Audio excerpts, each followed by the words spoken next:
115년 만에 무더위라고 우리 모든 사람들이 거의 비명을 지르면서 무더위를 견뎠습니다. 그러나 이 무더위를 이길 수 있는 방법은 별로 없었습니다. 겨우 할 수 있는 것은 에어컨을 막 틀어놓는 일밖에 없었습니다. 그러다가 여름 감기에 걸린 자들이 올해는 참 많이 생겼습니다. 낮보다 더 괴로운 것은 열대야가 훨씬 더 괴로웠습니다. 잠 못 이루는 밤을 보내었습니다. 그런데 엊그제 그 모든 것이 한 방에 다 해결되고 말았습니다.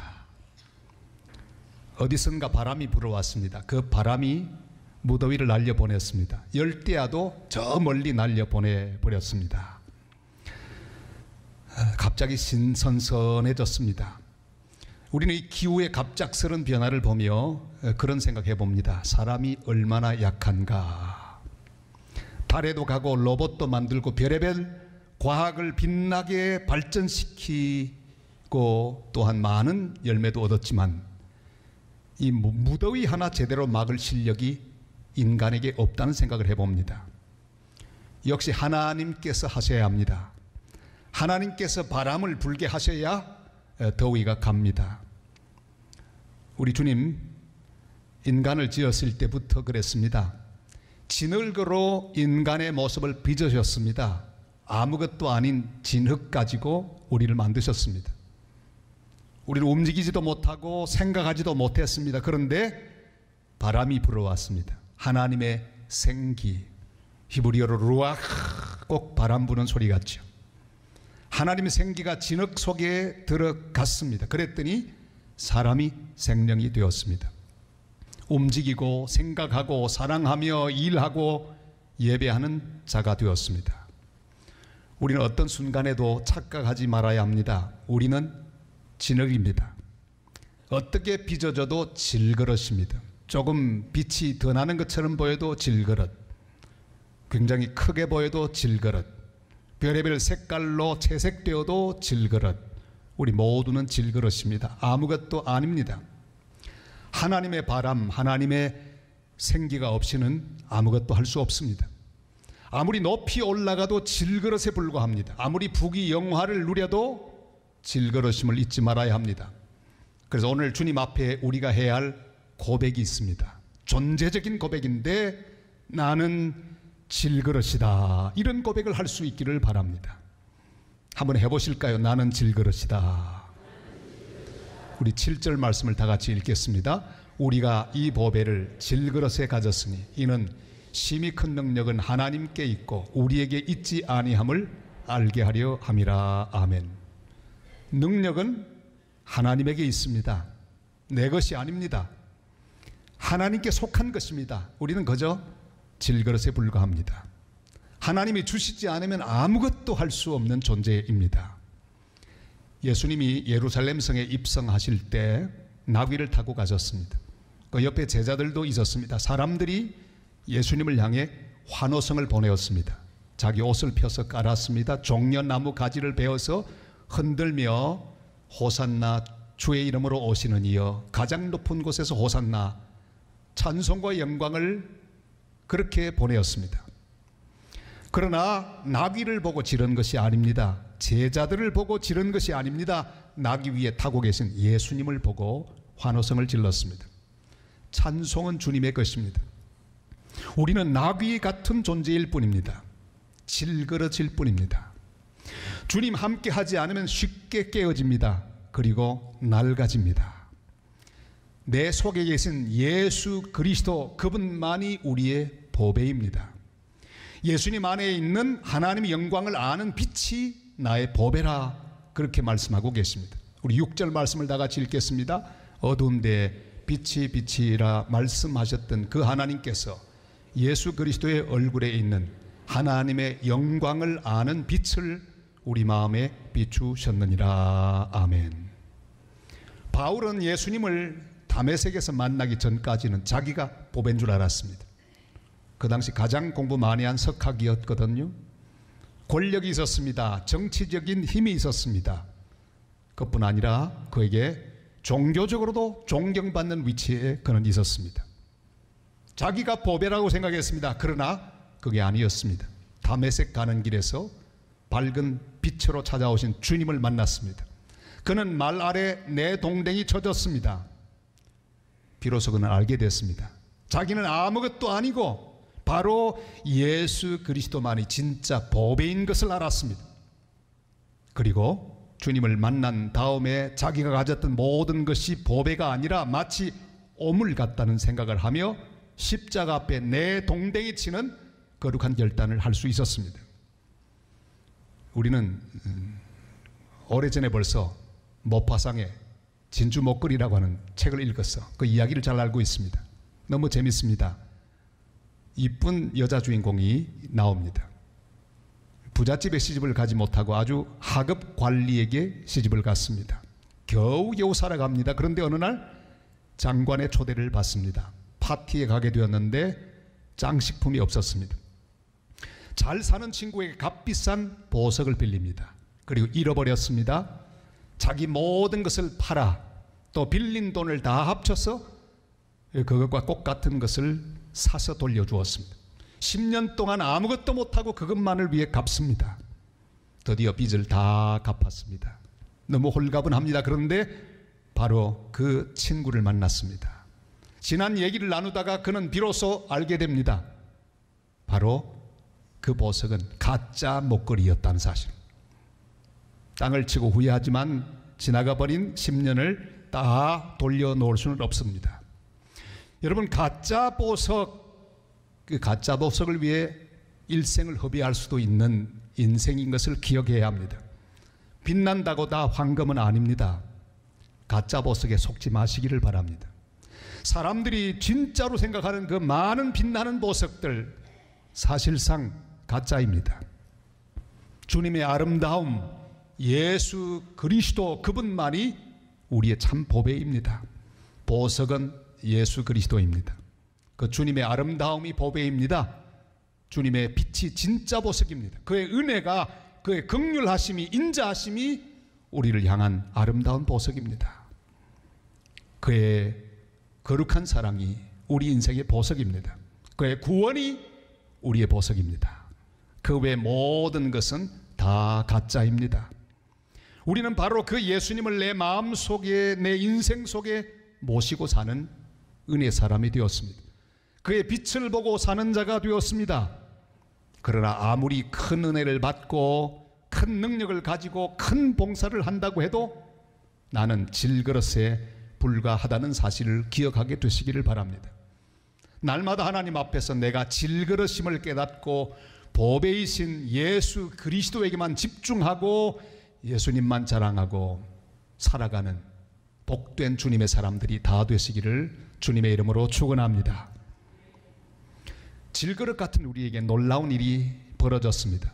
어느 날 보배이신 주님이 우리를 찾아오셨습니다.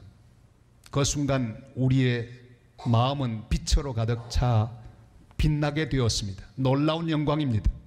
놀랍고 놀라운 날이었네. 영원히 못 잊은 날. 그날 빛 가운데 있는 우리 가운데, 우리 빛을 삼한 우리 가운데 어둠 속에 있던 우리를 주님이 찾아오셨습니다.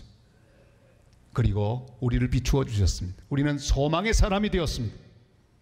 오늘도 우리가 빛으로 가득 찼어 우리의 구원과 영광이 주님에게 있음을 알고 함께 모여 예배하는 자가 되었습니다. 그러나 영광만 있는 것이 아닙니다. 주님 때문에 고난도 함께 당하게 되었습니다. 이것이 바로 질그릇의 영광과 고난입니다. 우리 8절로 10절까지 말씀을 같이 읽겠습니다.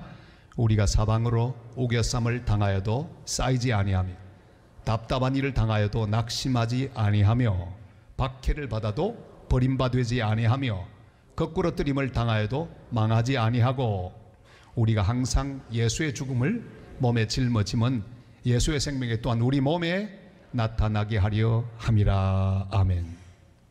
질그릇 같은 우리 속에 보배 같은 예수님이 오신 이유가 있습니다.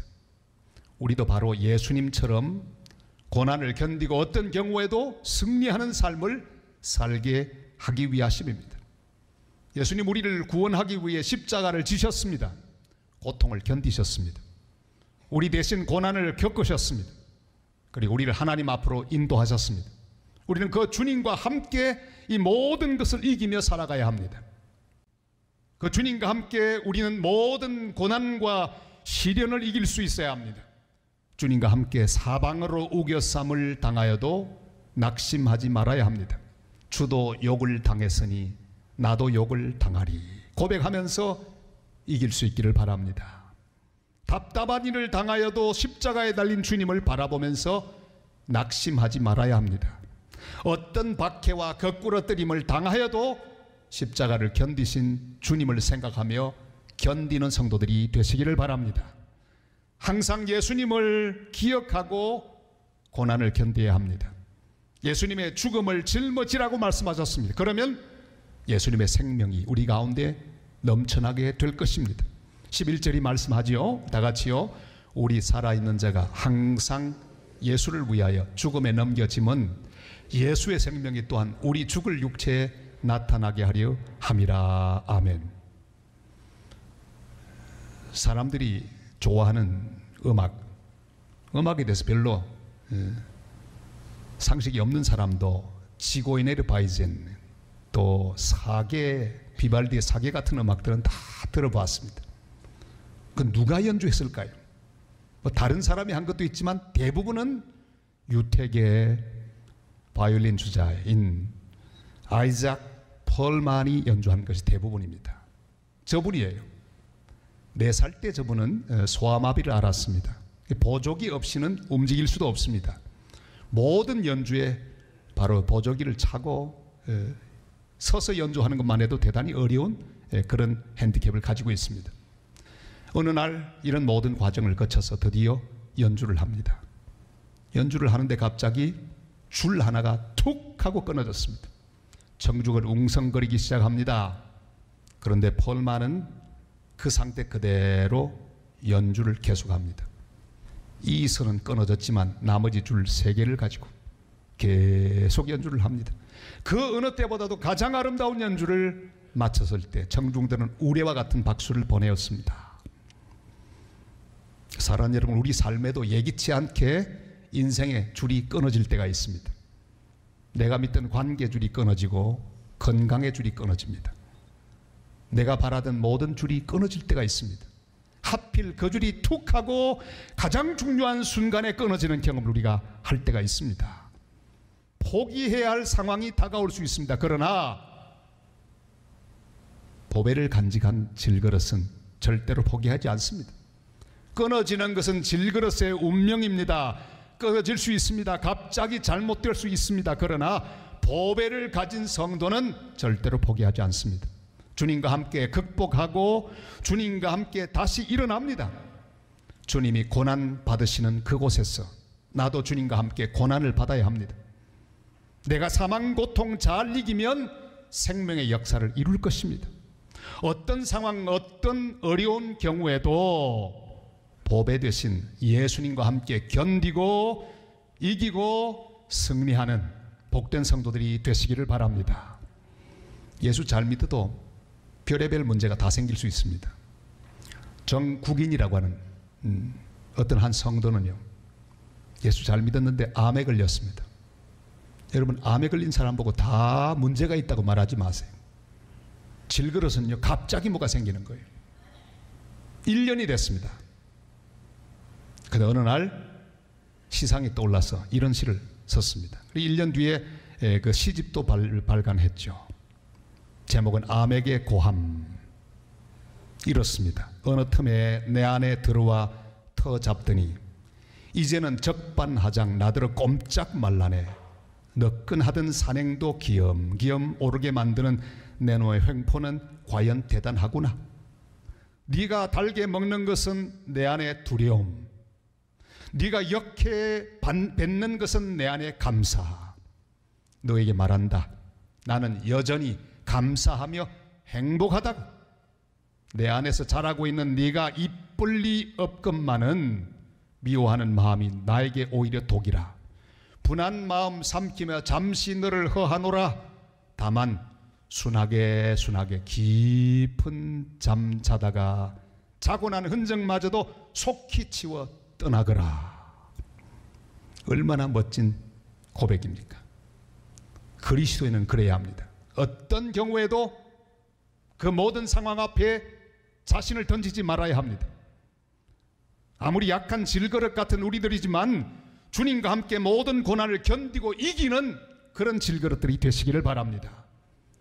원망과 불평을 버리고 감사와 기쁨으로 시련들을 견뎌내어 기어이 승리하는 영광을 맛보는 복된 질그릇 같은 성도들이 되시기를 바랍니다. 지금도 어떤 종류의 고난과 시련 앞에서 떨고 있는 성도들이 계십니까? 믿음으로 내 안에 있는 보배이신 예수 그리스도와 함께 일어나시기를 바랍니다. 그리고 당당히 주께 영광을 돌리는 복된 하나님 사람들이 되시기를 바랍니다. 우리는 질그릇들입니다. 그러나 우리 속에 보배가 있습니다. 예수 그리스도로 말미암아 우리에게 소망이 있습니다. 미래가 있습니다. 그러나 오늘 우린 질그릇의 진실을 알아야 합니다. 어떤 질그릇이든지 그 사람은 낡아진다는 사실입니다. 이것을 당연히 여기시기를 바랍니다. 이것이 질그릇의 운명입니다. 그러나 속 사람은 우리 속에 있는 보배이신 그리스도로 인해 점점 새로워지고 영광스러워지고 빛납니다. 겉 사람은 낡아지나 속 사람은 새롭도다. 이것이 우리의 고백입니다. 한번 고백하실까요? 겉 사람은 낡아지나 속 사람은 새롭도다. 16절 말씀을 다 같이 읽겠습니다.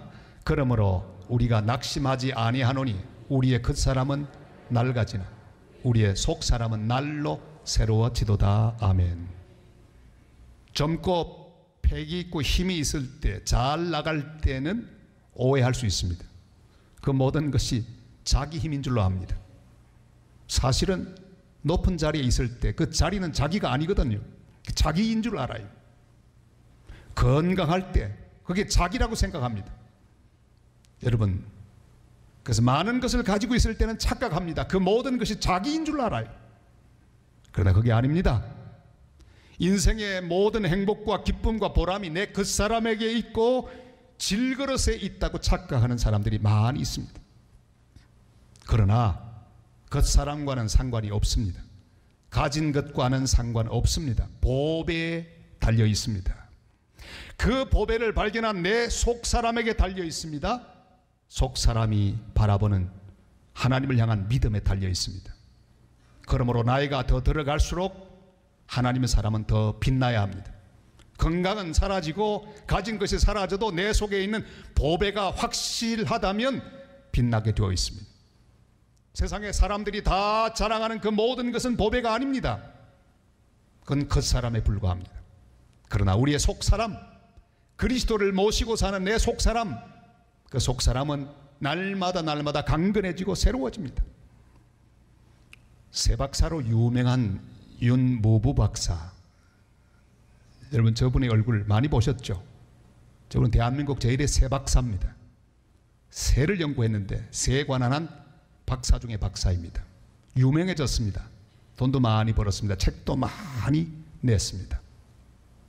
얼마나 열정이 대단한 거 아니에요. 하루 종일 또 밤늦게까지 밤을 꼴딱 새가면서 새를 추적하고 연구합니다. 사진을 찍습니다. 보통 일이 아니죠. 많은 업적을 이루었습니다. 그런데 어느 날 갑자기 뇌경색이 찾아왔습니다. 온몸에 마비가 왔습니다. 말도 하지 못합니다. 눈밖에 움직이지 못해요. 자, 그런데 이 윤 박사 병원에 누워서 걱정이 하나 생겼습니다.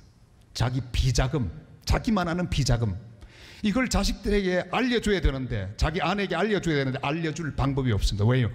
움직이지도 못하고 말 못하니까. 눈으로 이야기하는 거예요. 아무리 말해도 부인이 다 알아듣지를 못합니다. 근데 아들이 그걸 알아들었어요. 뭐라고 썼는가 하면 bird, 새, 그리고 149. 눈으로 그걸 그림을 자꾸 그리니까 드디어 몇 시간 만에 알아챘습니다. 아버지, 이게 어떻단 말입니까?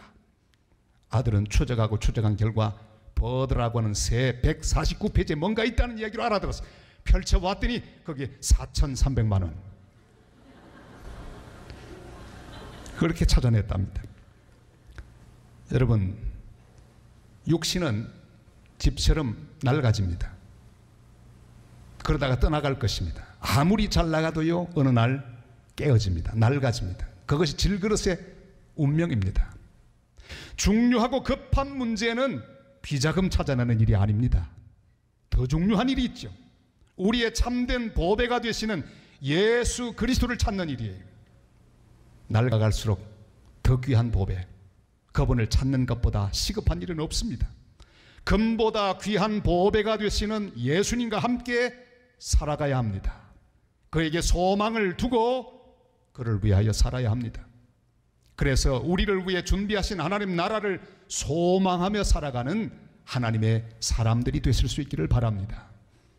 고린도후서 5장 1절이 이렇게 우리에게 말씀하죠. 다 같이요. 만일 땅에 있는 우리의 장막집이 무너지면 하나님께서 지으신 집 곧 손으로 지은 것이 아니요 하늘에 있는 영원한 집이 우리에게 있는 줄 아느니라. 아멘. 사랑하는 성도 여러분, 내가 젊었건 늙었건 그게 중요하지 않습니다. 건강하건 병약하건 우린 질그릇입니다. 연세가 높아서 병이 들어도 질그릇, 젊어서 아주 건강하고 튼튼해도 질그릇, 똑같은 질그릇입니다. 많이 가졌던 가난하던 높은 지위에 있던 낮은 지위에 있던 많이 배웠던 배우지 못했던 우리는 질그릇임을 잊지 말아야 합니다. 우리의 힘과 능력은 오직 하나님에게 있습니다. 예수 안에 있는 생명의 빛이 우리의 자랑이요 영광입니다. 우리 속에 있는 예수님만이 우리의 보배입니다. 주님과 함께 모든 종류의 고난과 시련을 극복하고 이기는 하나님 사람들이 되시기를 바랍니다. 우리의 겉사람은 낡아지게 될 것입니다. 육신의 장막집 무너지게 될 것입니다. 그러나 낡아지고 무너지기 전에 더욱 주님이 원하는 일을 해드릴 수 있기를 바랍니다. 더욱 보배이신 예수 그리스도에게 집중하는 하나님 사람들이 되시기를 바랍니다. 우리의 힘써야 할 거룩한 목표가 있습니다. 내 인격 속에 내 얼굴 가운데 예수 그리스도의 빛이 빛나게 하는 것, 이것이 우리의 목표입니다. 젊음 때문에 빛나는 게 아니고, 돈 때문에 빛나는 게 아니고, 나의 지위 때문에 빛나는 게 아니고, 나의 성취 때문에 빛나는 게 아니고, 내 속에 계신, 내 안에 계신 예수 그리스도, 내 인생의 참 보배이신 그리스도 때문에 내 얼굴이 빛나고 내 삶이 빛나고 내 마음이 빛나는 그런 거룩한 하나님의 사람이 되는 것, 이것이 우리 인생의 거룩한 목표가 되시기를 바랍니다. 육신의 장막집이 무너지기 전에 더 열심히 복음을 전하고 선교하실 수 있기를 바랍니다. 하나님 나라를 이 땅에 세우고 확장시킬 수 있기를 바랍니다. 질그릇 같은 인생들에게 예수 그리스도만이 참된 보배인 것을 전파하며 살다가 마지막 날에 주님 부르시는 그날에 할렐루야 찬양하며 주님 앞에 서는 복된 하나님의 사람들 다 되시기를 주님의 이름으로 축원합니다.